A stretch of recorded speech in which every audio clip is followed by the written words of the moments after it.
19. The name of lesson number 19 is future indefinite tense यानी कि सामान्य भविष्यकाल। सामान्य भविष्यकाल फ्यूचर इंडेफिनिट टेंस का अफर्मेटिव सेंटेंसेस पढ़ेंगे।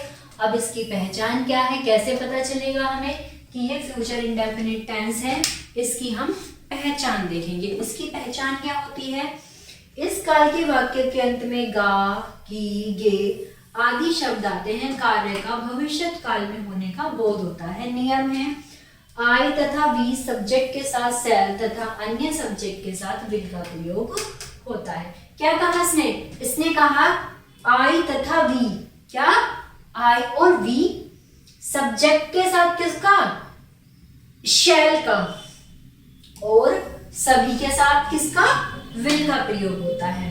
विल और शैल के साथ वर्ब की फर्स्ट फॉर्म का प्रयोग करते हैं यदि वाक्य से इच्छा, विश्वास, संकल्प, पक्का इरादा, भाव प्रकट हो तो आई वी के साथ विल, अन्य सब्जेक्ट के साथ शैल का प्रयोग किया जाता है। चलिए अब उदाहरण देखते हैं। माधुरी यहाँ आएगी। अब इस सेंटेंस को बनाने के लिए हम सबसे पहले इसका वर्ड ऑर्डर देखते हैं। इन्होंने कहा हम सबसे पहले सब्जेक्ट का इस्तेमाल करेंगे, उसके बाद हम विल या शैल का इस्तेमाल करेंगे। विल का प्रयोग हम कहाँ करेंगे, सिंगुलर सब्जेक्ट के साथ हम विल का प्रयोग करेंगे, शैल का हम प्लूरल के साथ करेंगे, प्लस हम वर्ब की फर्स्ट फॉर्म का प्रयोग करेंगे, प्लस ऑब्जेक्ट। अब हम करते हैं, माधुरी यहाँ आएगी। सब्जेक्ट क्या है यहाँ पर, माधुरी। विल कम हेयर, वह नदी में तैरेगा। He will swim into the river, मैं प्रार्थना पत्र लिखूंगा। I shall write an application, हम आपसे कल पार्क में मिलेंगे। We will meet you in the park tomorrow. तो ये क्या थे हमारे सिंपल अफर्मेटिव। अब हम पढ़ेंगे नेगेटिव सेंटेंसेस। नेगेटिव सेंटेंस का वर्ड ऑर्डर क्या है, subject plus will shell plus note, verb की फर्स्ट फॉर्म प्लस आईएनजी। चलिए, मैं तुमसे बिल्कुल नहीं बोलूंगा। I will not talk with you. सबसे पहले मैं क्या है यहाँ पर, चलिए मैं यहाँ बता देती हूँ आपको। मैं यहाँ पर क्या है, सब्जेक्ट, इट मीन्स आई। फिर हमने इस्तेमाल किया विल का, फिर हमने इस्तेमाल किया नोट का। फिर यहाँ पर कौन सी वर्ब हो रही है, बोलना। वर्ब की फर्स्ट फॉर्म होती है बोलने की, टॉक। फिर इसने कहा ऑब्जेक्ट। अब किस क्या बचा, with you.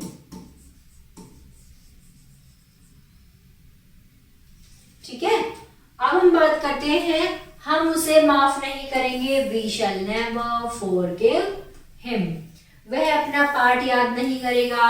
He will not learn his lesson, वे हमारे साथ नहीं जाएंगे। They will not go with अस।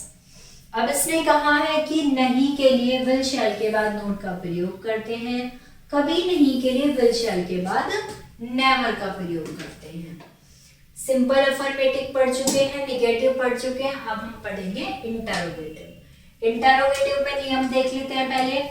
क्या से प्रारंभ होने वाले वाक्य, क्योंकि ये क्या से ही प्रारंभ होते हैं, को सबसे पहले लिखते हैं विल या शैल।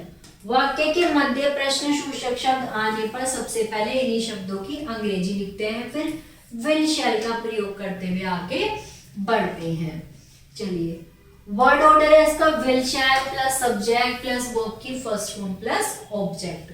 क्या तुम खाना खाओगे, will you eat the food. क्यों आया विल, क्योंकि ये हमारे इंटरोगेटिव सेंटेंसेस हैं, यानी कि प्रश्नवाचक वाक्य, क्योंकि यहाँ पर प्रश्न पूछा जा रहा है। जो हमारे इंटरोगेटिव सेंटेंसेस होते हैं उनके प्रारंभ में विल शैल का प्रयोग करते हैं। क्या वह मुझे शरण देगा, will he give me shelter. वे कल क्या करेंगे, what will they do tomorrow. मैं तुम्हें कलम क्यों दूंगा, why shall I give you pen. तो प्यारे बच्चों, ये थे हमारे simple affirmative sentences, negative sentences, interrogative sentences.